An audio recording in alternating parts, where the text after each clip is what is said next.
کشمیری ہمارے بھائی اس مصیبت سے گزرے. آپ نے تو اپنے خاندانوں سے سنا ہوگا، بزرگوں سے سنا ہوگا کہ آپ کے ساتھ کیا ہوا. ہم نے تو ایک کتاب پڑھی کرشن مہتا کی، جس کے بعد احساس ہوا کہ کشمیریوں کے ساتھ کیا ہوا. یہ بلوچوں کے ساتھ نہیں ہوا، سندھیوں کے ساتھ نہیں ہوا، پختونوں کے ساتھ نہیں ہوا.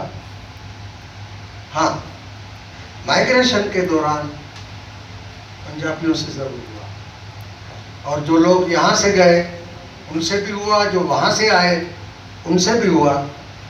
لیکن جو کشمیریوں کے ساتھ زیادتی ہوئی، میں سمجھتا ہوں کہ ایک اندھوناک وہ سانحہ ہے جس میں نہ کسی مسلم گھرانے کا خیال رکھا گیا، نہ ہندو گھرانے کا خیال.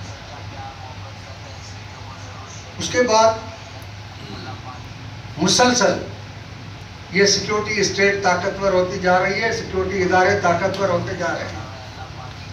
ابھی کون سے آئین کی بات کریں، کون سے ایکٹ کی بات کریں جہاں پر وہ کامریڈ اسٹالن والی بات کہ لوگوں کے ووٹ فیصلہ نہیں کرتے کہ کون نمائندے ہوں گے، فیصلہ گننے والے کرتے ہیں. تو پاکستان میں گننے والے وہ سیکیورٹی ادارے اور ان کے تحفظ میں پلنے والی سول بیوروکریسی ہے، جوڈیشری ہے. اس نے فیصلے کرنے ہوتے ہیں، اسی نے بتانا ہوتا ہے کہ کون حکمران بنیں گے، کون منتخب ہوئے. اور ہماری جوڈیشری بیچاری کا یہ حال ہے کہ ایک پرائم منسٹر کو پھانسی پر لٹکا کے بعد میں کہتے ہیں کہ ہمارے اوپر زور تھا، پریشر تھا. لیکن کسی کو شرم نہیں آئی کہ وہ کہے کہ میں بغیرت تھا، کہ میں نے یہ سب کچھ ایسا ظلم کیا. اس کے بعد اگر کسی جج میں تھوڑی بہت ہمت ہوئی، پتہ نہیں کیسے اس کو کورونا لگ گیا اور جلدی مر گیا. پھر ایک اور جج کو تھوڑی ہمت ہو رہی ہے تو ابھی تک بھگت رہا ہے. لیکن لگتا ہے کہ اب جوڈیشری میں جو کمپوزیشن تھوڑی چینج ہوئی ہے، مختلف قومی وحدتوں کے نمائندوں کی وجہ سے، یا اسٹیبلشمنٹ یا کاروباری جنرلوں کے اندر تضادات کے نتیجے میں، تو ججوں میں بھی تھوڑی ہمت پیدا ہوئی ہے کہ جسٹس قاضی فائز عیسیٰ کے کیس کے سلسلے میں ایک دوسرا رخ بھی سننے میں آ رہا ہے. کب تک اس کا انتظار کیا جائے کہ وہ جج آ کے انصاف دیں گے؟ پارلیمنٹ سے تو کوئی امید نہیں ہے.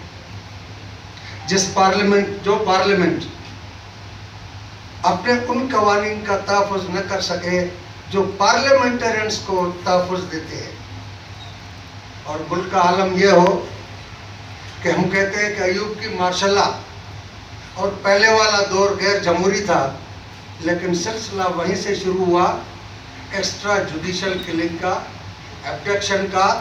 کامریڈ حسن ناصر کو اغوا کیا گیا، غائب کیا گیا، اور پھر بغیر ٹرائل کے اسے شہید کیا گیا. اور وہ پاکستان کا پہلا شہید ہے جس کا جسم بھی نہیں ملا، جس کی قبر بھی نہیں. لیکن تاریخ اسے یاد کر رہی ہے.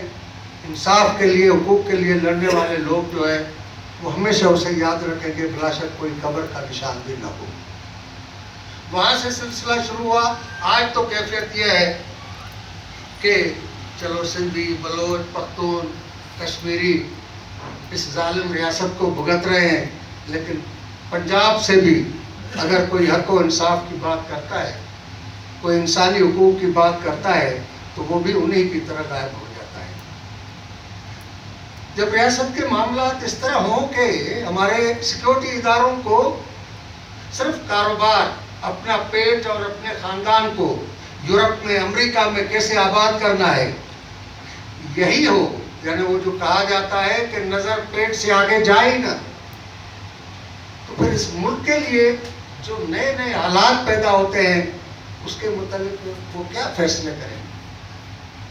جنرل ایوب نے، جنرل ضیاء نے ایک مخصوص جنرلوں کے ٹولے کے مفاد کے لیے، ملک کے لیے امریکہ کے ساتھ نتھی ہوئے اور پھر اتنی بڑی جنگوں میں پاکستان کو ملوث کیا، اور آج پھر وہ صورتحال بن رہی ہے۔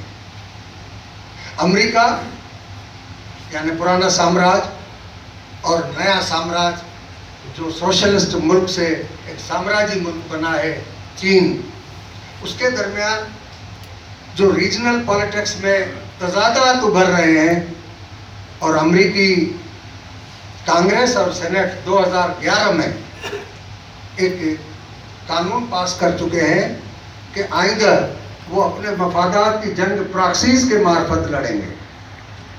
حقیقت تو یہ ہے کہ پہلے بھی پراکسیز تھے، ہمارے یہ کاروباری جنرل ہمارے بچوں کو، ہماری اولاد جو سپاہی ہیں ان کے پاس، ان کو اپنے کاروبار کے لیے استعمال کرتے تھے، پراکسیز کے طور پر استعمال کرتے تھے، لیکن اب پراکسیز کا معاملہ ہے، اور یہ پراکسیز ہے طالبان، یہ پراکسیز ہے داعش، یہ پراکسیز ہے القاعدہ۔ اور افغانستان میں امن قائم کرنے نہیں دیں گے۔ امریکہ اور G7 کی جو تازہ میٹنگ ہوئی ہے اس میں جو منصوبہ بندی کی گئی ہے اس کے مطابق کشمیر، گلگت بلتستان یہ ایک نئی جنگ کا میدان بنیں گے، جس طرح پختونخوا میں فاٹا کے علاقے افغانستان کے خلاف استعمال ہوئے، اسی طرح کشمیر، گلگت بلتستان چین کے خلاف استعمال ہوں گے، کیونکہ افغانستان کا بارڈر چین کے ساتھ صرف 55 کلومیٹر 50 کلومیٹر ملتا ہے، لیکن یہ ایک لمبی پٹی ہے جہاں سے وہاں پر مداخلت کی جائے گی، اور ہمارے کاروباری جنرل دولت کمائیں گے اور پاکستان کے عوام کو بھگتنا ہوگا۔ کشمیر کا جب ہم جائزہ لیتے ہیں تو ہمیں بہت افسوس ہوتا ہے۔ میں ابھی نیلم ویلی سے آیا ہوں، رات ہی پہنچا ہوں اسلام آباد۔ کوئی سندھی، کوئی پختون، کوئی بلوچ اپنے گھر سے کھڑے ہو کر دوسری طرف حسرت کی نگاہ سے نہیں دیکھتا کہ اس طرف میرے بھائی بیٹھے ہوئے ہیں۔ پختونوں کے لیے تو مسئلہ ہے کہ وہ افغانستان اور یہ پختون ایک ہی افغانی ہے، لیکن کشمیریوں کو میں نے دیکھا کہ دریائے نیلم کے اس طرف جو ہے وہ بندہ کھڑا ہو کر وہ کہہ رہا ہے وہ ہندوستانی جھنڈا ہے، وہ وہاں پر ہندوستانی کا گھر ہے، اور وہ ایک دوسرے سے بات نہیں کر سکتے۔ یہ غضب کی بات ہے کشمیری قوم سے، اور پاکستانی ریاست اور اس پر قابض قوتیں، اگر ہم کہیں کہ سیاستدان، حکمران پارٹیاں، تو ہاں ایک زمانہ تھا جس میں پاکستان کے سیاستدان طاقتور تھے، اور وہ کب تک تھے؟ جب تک دونوں فاؤنڈرز کو مارا نہیں گیا، اس کے بعد وہ حاوی ہو گئے۔ پھر موقع ملا ہمارے اس ذوالفقار علی بھٹو کو، جس کو ہمیں مجبوراً شہید کہنا پڑتا ہے کیونکہ ہمارے دشمنوں نے ہی اسے مارا، لیکن اس کو تاریخ نے بہت بڑا موقع دیا تھا کہ ان کے 93,000 قیدی وہاں پڑے ہوئے تھے، اور وردی پہن کر شہر میں نہیں گھومتے تھے پاکستان میں کہ لوگ جوتے ماریں گے، کہ اتنی تعداد میں وہاں پر مقید ہو گئے، لڑے نہیں، لیکن بھٹو صاحب نے کمانڈو لباس پہن کے جلسے کیے فوج کے مورال کو اپ کرنے کے لیے، اور آدھی آبادی، آدھا ملک رہ گیا، لیکن اس انسٹیٹیوشن کو پہلے سے بڑا بنا دیا، اور اس کو جتنا طاقتور کیا وہ ذوالفقار علی بھٹو نے کیا۔ اس نے ہی ہمارے لیے یہ مصیبت پیدا کی، اس کو اتنا امپاور کیا، وہ تو اپنا نتیجہ بھگت چکا، اب ہم نتیجہ بھگت رہے ہیں۔ اب اس کا مقابلہ کیسے کریں؟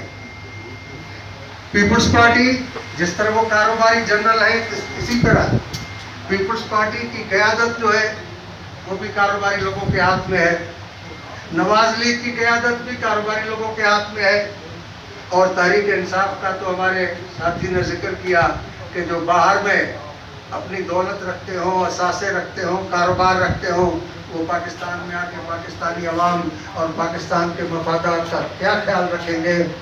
تحریک انصاف تو ان کے ہاتھ میں، اور ہمارے کاروباری جنرلوں کو ایسی ہی پارٹی چاہیے جو ان کے سامنے سر جھکا کے چلے، سر اٹھا کے نہ چلے، کبھی اختلاف کی